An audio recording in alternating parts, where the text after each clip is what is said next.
Hello friends, welcome to tasty dish. ഞാൻ ഇവിടെ ഒരു പുട്ടാണ് കേട്ടോ ഉണ്ടാക്കാൻ പോകുന്നത്. നല്ല ടേസ്റ്റാണ്, വളരെ സോഫ്റ്റായിട്ട് ഉള്ള ഒരു പുട്ടാണ് കേട്ടോ. ഈ പുട്ടിന് കറിയൊന്നും വേണ്ട, കറി ഇല്ലാതെ തന്നെ ഈ പുട്ട് കഴിക്കാൻ നല്ല ടേസ്റ്റാണ്. കുട്ടികൾക്കൊക്കെ ഇഷ്ടപ്പെടുന്ന ഒരു ടേസ്റ്റുമാണ് കേട്ടോ. അധികം മക്കൾക്കും പുട്ട് കഴിക്കാൻ മടിയും കാര്യങ്ങളൊക്കെ ഉണ്ട്. അപ്പോൾ സ്കൂളിലൊക്കെ പോകുന്നവർക്കും ഓഫീസിൽ പോകുന്നവർക്കൊക്കെ പെട്ടെന്ന് ഉണ്ടാക്കി കൊടുക്കാൻ പറ്റിയ പുട്ടാണ്. അതും നല്ല യെല്ലോ കളറിലുള്ള പുട്ടാണ്. അപ്പോൾ എല്ലാവർക്കും അത് കാണുമ്പോൾ തന്നെ ഇഷ്ടമാവും. അപ്പോൾ നമുക്കിത് എങ്ങനെയാണ് ഉണ്ടാക്കാമെന്ന് നോക്കാം. അതിനായിട്ട് ഞാനൊരു ഒരു ബൗളിലേക്ക് പുട്ടുപൊടിയാണ് ഇവിടെ എടുക്കുന്നത് കേട്ടോ. അപ്പോൾ നമ്മൾ ഏത് പുട്ടുപൊടി ആയാലും കുഴപ്പമില്ല.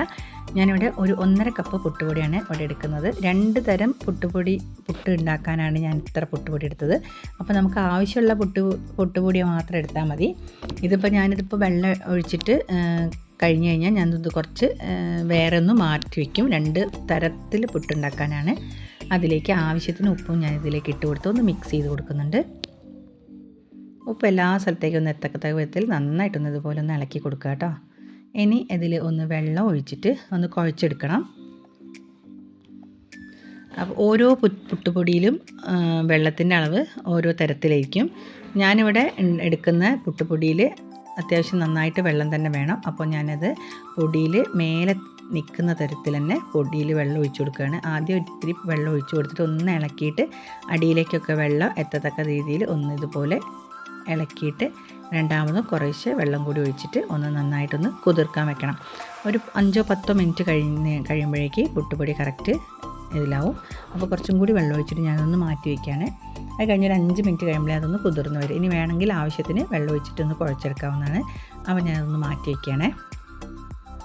ഇനി ഈ പുട്ടുണ്ടാക്കാൻ ഒരു മസാല ഉണ്ടാക്കണം. അതിനായിട്ട് കുറച്ച് കാര്യങ്ങൾ, നമ്മൾ വീട്ടിലുള്ള കുറച്ച് കാര്യങ്ങൾ മാത്രം മതി ഇതിൽ.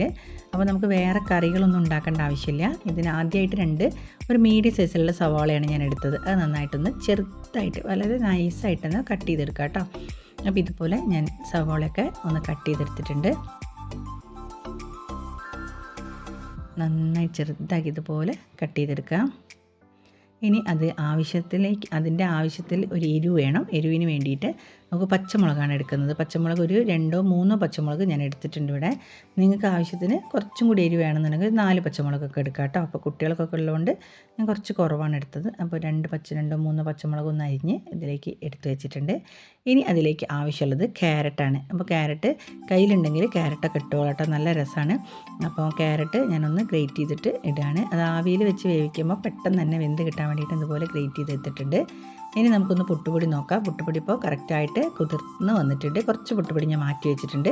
ബാക്കി ഞാൻ എടുത്തിട്ട് കറക്റ്റായിട്ട് ഒന്ന് കുഴച്ച് റെഡിയാക്കി വെച്ചിട്ടുണ്ട്. ഇനി പുട്ടുപൊടി സൈഡിലേക്ക് വെച്ചിട്ട് പാൻ അടുപ്പത്തേക്ക് വെച്ചിട്ട് ആവശ്യത്തിന് വെളിച്ചെണ്ണയാണ് ഒഴിച്ചു കൊടുക്കുന്നത്. കുറച്ച് വെളിച്ചെണ്ണ ഞാൻ ഇതിലേക്ക് ഒഴിച്ചു കൊടുക്കുന്നുണ്ട്. അതിലേക്ക് നമ്മൾ അരിഞ്ഞു വെച്ച സവാള ഇതിലേക്ക് ഇട്ട് കൊടുക്കണം. ഇനി സവാള അല്ലെങ്കിൽ ചെറിയ ഉള്ളിയാണെങ്കിൽ ചെറിയ ഉള്ളിയെ നല്ല ടേസ്റ്റ് ഉണ്ടാവും. അപ്പോൾ നിങ്ങൾക്കത് നന്നാക്കാനൊക്കെ കുറേ പ്രയാസമുള്ളതുകൊണ്ടാണ് ഞാൻ സവാള എടുത്തത്. സവാള എടുത്ത് നന്നായിട്ടൊന്ന് ഇതുപോലെ ഒന്ന് ഇളക്കിയിട്ട് ചെറുതായിട്ടൊന്ന് വഴറ്റി കൊടുക്കുക കേട്ടോ. ഇനി ഇതൊന്ന് വഴറ്റി കൊടുത്തതിന് ശേഷം നമുക്കിതിലേക്ക് ഇത്തിരി ഉപ്പും കൂടി ഇട്ട് കൊടുക്കുക. ഉപ്പിട്ട് കഴിഞ്ഞാൽ പെട്ടെന്ന് തന്നെ വഴറ്റി കിട്ടാൻ വേണ്ടിയിട്ടാണ്. ഇത്തിരി ഉപ്പ് മതി, വളരെ കുറച്ചേ ഞാൻ ഇട്ട് കൊടുക്കുന്നുള്ളൂ. കാരണം നമ്മൾ ഉപ്പ് പൊടി ഇട്ട് കൊടുത്തിട്ടുണ്ട്, പുട്ടുപൊടിയിൽ ഉപ്പ് ഇട്ട് കൊടുത്തിട്ടുണ്ട്. അപ്പം വളരെ കുറച്ച് തന്നെ ഇതിലേക്ക് ഇട്ട് കൊടുത്താൽ മതി. ഇനി നമുക്ക് അരിഞ്ഞ് വെച്ച പച്ചമുളകും കൂടി ഇതിലേക്ക് ഇട്ടിട്ട് ഒന്ന് ചെറുതായിട്ടൊന്ന് വഴറ്റി കൊടുക്കണം. പച്ചമുളക് അതിലേക്ക് ഇട്ട് ആവശ്യത്തിന് നമുക്ക് ആവശ്യത്തിന് വേണം കേട്ടോ. കാരണം പച്ചമുളകിൻ്റെ ഈ എരിവ് മാത്രമേ ഉള്ളൂ. അപ്പോൾ നിങ്ങൾ ആവശ്യത്തിന് എരിവ് ഉപയോഗിച്ചോളാം. നമുക്ക് കുട്ടികളൊക്കെ ഉള്ളതുകൊണ്ട് കുറച്ച് എടുത്തിട്ടേ ഉള്ളൂ. ഇനി ക്യാരറ്റാണ് ഇതിലേക്ക് ഇട്ട് കൊടുക്കുന്നത്. ക്യാരറ്റ് നന്നായി ഗ്രേറ്റ് ചെയ്തിട്ടിട്ടുണ്ട്. ഇനി നിങ്ങൾക്ക് വേണമെങ്കിൽ നമുക്ക് കോളിഫ്ലവർ ചെറുതാക്കി കട്ട് ചെയ്ത് കോളിഫ്ലവർ ഇടാം, പിന്നെ ബീൻസ് ഇടാം, ഒക്കെ ചെയ്യാം കേട്ടോ. അപ്പോൾ ഞാനിവിടെ കുറച്ച് ഗ്രീൻ പീസ് ഇട്ട് കൊടുത്തിട്ടുണ്ട്. അപ്പോൾ നമുക്ക് എന്തൊക്കെ വെജിറ്റബിൾസൊക്കെ അതൊക്കെ ഇതിലേക്ക് ഇട്ട് കൊടുക്കാം. അപ്പം നമ്മൾ കുട്ടികൾ കഴിക്കുകയും ചെയ്യും, നല്ല ടേസ്റ്റുമാണ് ഇങ്ങനെ വഴറ്റി കൊടുക്കുമ്പോൾ. അപ്പോൾ ഞാൻ ഗ്രീൻ പീസും ക്യാരറ്റും മാത്രമേ ഞാൻ ഇതിലിട്ട് കൊടുത്തിട്ടുള്ളൂ. ഇനി നന്നായിട്ടൊന്ന് വഴറ്റിയിട്ടുണ്ട്. ഇനി ഫ്രഷ് കറിവേപ്പില തന്നെ ഞാൻ എടുത്തിട്ടുണ്ട്. അതൊന്ന് ചെറുതായിട്ട് അരിഞ്ഞിട്ട് അതും കൂടി ഇതിലേക്ക് കട്ട് ചെയ്ത് ചേർക്കുകയാണ്. അപ്പോൾ കറിവേപ്പില നന്നായിട്ട് കഴുകി ചെറുതായിട്ട് കട്ട് ചെയ്തിട്ട് ഇതിലേക്കും കൂടി ഇട്ട് കൊടുത്തിട്ടുണ്ട്. ഇനി ഇതിലേക്ക് ഞാൻ കോഴിമുട്ടയാണ് ഇട്ട് കൊടുക്കുന്നത്. ഒരു 3 കോഴിമുട്ട ഞാൻ എടുത്തിട്ടുണ്ട്. അത് നന്നായിട്ട് ഉപ്പിട്ടിട്ട് ഒന്ന് നന്നായിട്ട് അടിച്ചിട്ട് ഇതിലേക്ക് ഒഴിച്ചു കൊടുക്കുന്നുണ്ട്. ഇനി നിങ്ങൾ കോഴിമുട്ട ഉപയോഗിക്കുന്നില്ലെങ്കിൽ കോഴിമുട്ട വേണമെന്നില്ല, നമുക്ക് സാധാരണ ഇതന്നെ മതി. ഇതിന് പകരം കോഴിമുട്ടയ്ക്ക് പകരം നമ്മൾ സോയാബീൻ ഉണ്ടല്ലോ, സോയാബീൻ അത് സോയ ചങ്ക്സ് അത് നേരത്തെ കട്ട് ചെയ്തിട്ട് ഉപ്പിട്ട് വേവിച്ചിട്ട് കട്ട് ചെയ്ത് അത് ഇട്ട് കൊടുത്താലും മതി. ഇനി നമുക്ക് പൊടികളിടാം.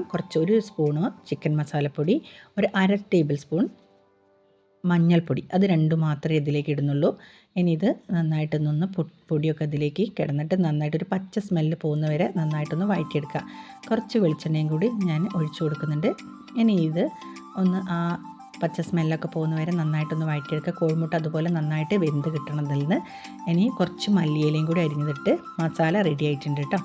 ഇനി അതിലേക്ക് ആവശ്യത്തിന് ഒരു അരമുറി നാളികേരം കൂടി ഞാൻ ഇട്ട് കൊടുക്കുന്നുണ്ട്. നാളികേരം ഇട്ട അപ്പം തന്നെ ഓഫ് ചെയ്യരുത്, ജസ്റ്റ് ഒരു 2 സെക്കൻഡ് അതൊന്ന് ചൂടാക്കണം. ആ പച്ച നാളികേരത്തിന് ആ ടേസ്റ്റ് ഒന്ന് പോകാൻ വേണ്ടിയിട്ടാണ്. അപ്പോൾ അതും കൂടി നന്നായിട്ട് ഇട്ടൊന്ന് ഇളക്കിയതിന് ശേഷം നമുക്കതൊന്ന് ഓഫ് ചെയ്തിടാം. അപ്പം മസാല റെഡി ആയിട്ടുണ്ട്. ഓഫ് ചെയ്തിടുന്നതിന് മുന്നേ നമുക്ക് പുട്ടുപൊടിയും കൂടി ചേർത്ത് കൊടുക്കാം കേട്ടോ. ഗ്യാസ് വളരെ സിമ്മിലാക്കിയിട്ട് വേണം നമുക്ക് ഈ പുട്ടുപൊടി ഇട്ട് കൊടുക്കാം. പുട്ടുപൊടിയും കൂടി ഞാൻ ഇതിലേക്ക് ചേർത്ത് കൊടുക്കുന്നുണ്ട്. വളരെ സിമ്മിലാക്കിയിട്ട് തന്നെ ഈ ചെറിയ ചൂടോട് കൂടിയിട്ട് തന്നെ ഇതിൽ നന്നായിട്ടൊന്ന് ഇളക്കി യോജിപ്പിക്കുക. നന്നായിട്ടൊന്ന് ഇളക്കിയിട്ട് മിക്സ് ചെയ്തെടുക്കുക കേട്ടോ. ഒന്ന് ഇളക്കി എല്ലാ ഭാഗത്തേക്കും ഈ മിക്സ് എത്തത്തക്ക വിധത്തിൽ നന്നായിട്ട് ഇതുപോലെ മിക്സ് ചെയ്തെടുക്കുക. അപ്പോൾ പുട്ടുപൊടി ഒരു യെല്ലോ കളറായിട്ട് വരും. ഇനി നമ്മൾ കൈ വെച്ചിട്ട് തന്നെ നന്നായിട്ട് കുഴച്ച് ഇതെടുക്കുക. അപ്പോൾ ആ സമയത്ത് നമുക്ക് ഉപ്പ് പാകത്തിനാണോ എന്ന് ഈ സമയത്ത് പുട്ടുപൊടി ഒന്ന് വായിലിട്ട് നോക്കിയാൽ നമുക്ക് മനസ്സിലാവും. പുട്ട് വേണമെന്നുണ്ടെങ്കിൽ പൊടി ഇത്തിരി ചേർക്കാം. ഇനി നമ്മൾ ഈ കൈ വെച്ചിട്ടൊന്ന് ഇങ്ങനെ ഉരുട്ടി നോക്കിയാൽ നമ്മൾ പുട്ട് കറക്റ്റ് പാകമാണോ എന്ന് മനസ്സിലാവും. അപ്പോൾ പുട്ടൊക്കെ ഒന്ന് നന്നായിട്ടൊന്ന് കുഴച്ച് ഇതുപോലെ ഇങ്ങനെ നമ്മളൊന്ന് ഉരുട്ടി നോക്കുക. അപ്പോൾ പുട്ട് പൊടിയാത്ത വിധത്തിൽ ഇങ്ങനെ നിൽക്കുകയാണെങ്കിൽ പുട്ടുപൊടിക്ക് ആവശ്യമുള്ള വെള്ളമുണ്ട്. ഇല്ലെങ്കിൽ നിങ്ങൾ വേണമെങ്കിൽ കുറച്ചും കൂടി വെള്ളം ഒഴിച്ചിട്ട് ഒന്ന് പുട്ടുപൊടി കുഴച്ച് സെറ്റാക്കി വെക്കുക കേട്ടോ. ഇനി ഒന്നുമില്ല, ഇനി നമ്മൾ സാധാരണ പുട്ട് ചുടുന്ന ഞാൻ സാധാരണ കുറ്റിയുള്ള ആ ഒരു പുട്ടാണ് എടുക്കുന്നത്. നിങ്ങൾ ചിരട്ട പുട്ടിൻ്റെ ഇതാണെങ്കിൽ ആ ഒരു ഇതെടുത്തിട്ട് നമുക്കിതിലേക്ക് കുറച്ച് ഒഴിച്ചിട്ടിട്ട് സാധാരണ പുട്ട് വേവിച്ചെടുക്കുന്ന പോലെ എടുക്കാം. ഇതിലേക്ക് നാളികേരമൊന്നും ഇനി ആവശ്യമില്ല. ഇനി വേണമെന്നുണ്ടെങ്കിൽ നിങ്ങൾക്ക് നാളികേരം ഇട്ടിട്ട് ഉണ്ടാക്കാം. പക്ഷെ ഇതിലിപ്പോൾ നാളികേരമൊന്നും ഞാൻ ഇട്ടിട്ടില്ല. സാധാരണ വെച്ചിട്ട് പെട്ടെന്ന് ആവി വരും. നല്ല സോഫ്റ്റ് പുട്ടാണ്. ഒന്ന് ചെറുതായിട്ടൊന്ന് ഒരു കൈ കൊണ്ട് തന്നെ ഇങ്ങനെ പിടിക്കുമ്പോൾ തന്നെ നന്നായിട്ട് ഇങ്ങനെ പൊട്ടി വരുന്ന പുട്ടാണ് കേട്ടോ. അപ്പോൾ കുട്ടികൾക്ക് നല്ല ഇഷ്ടമാവും പുട്ട്. കറികളൊന്നും വേണ്ടല്ലോ പുട്ട്. അപ്പോൾ ആ പുട്ട് നമുക്ക് ഉണ്ടാക്കിയെടുക്കാം. കുട്ടികൾക്കൊക്കെ ഉള്ള വീട്ടിലായാലും ഓഫീസിലേക്കൊക്കെ പോകുന്ന ആൾക്കാർക്കായാലും ഉണ്ടാക്കിയെടുക്കാം. പിന്നെ ഈ പുട്ട് എന്താ വെച്ചാൽ വൈകുന്നേരം വരെ നല്ല ഫ്രഷായിട്ട് സോഫ്റ്റായിട്ട് തന്നെ ഉണ്ടാവും. പുട്ട് ഇത്തിരി ഹാർഡാവില്ല, നല്ല സോഫ്റ്റായിട്ട് തന്നെ ഈ പുട്ട് ഇരിക്കും.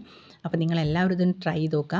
എൻ്റെ ചാനൽ ആദ്യമായിട്ടാണ് കാണുന്നതെങ്കിൽ സബ്സ്ക്രൈബ് ചെയ്യാത്തവരൊക്കെ ഒന്ന് സബ്സ്ക്രൈബ് ചെയ്ത് ലൈക്ക് ചെയ്ത് ഷെയർ ചെയ്യണം, എന്നെ സപ്പോർട്ട് ചെയ്യണം. എൻ്റെ വീഡിയോ ഒന്ന് ചാനലൊക്കെ കണ്ടിട്ട് ഒരുപാട് വീഡിയോസ് ഞാൻ ഇട്ടിട്ടുണ്ട്, അതൊക്കെ ഒന്ന് കയറി കാണുക. അപ്പോൾ ഇതുപോലെ പുട്ടൊക്കെ ഉണ്ടാക്കിയിട്ട് നിങ്ങൾ ഒരു ദിവസം ബ്രേക്ക്ഫാസ്റ്റ് ഒന്ന് വെറൈറ്റി ആക്കിയാൽ നന്നായിരിക്കും. അപ്പോൾ അടുത്ത വീഡിയോയിൽ കാണുന്നത്. Thank you.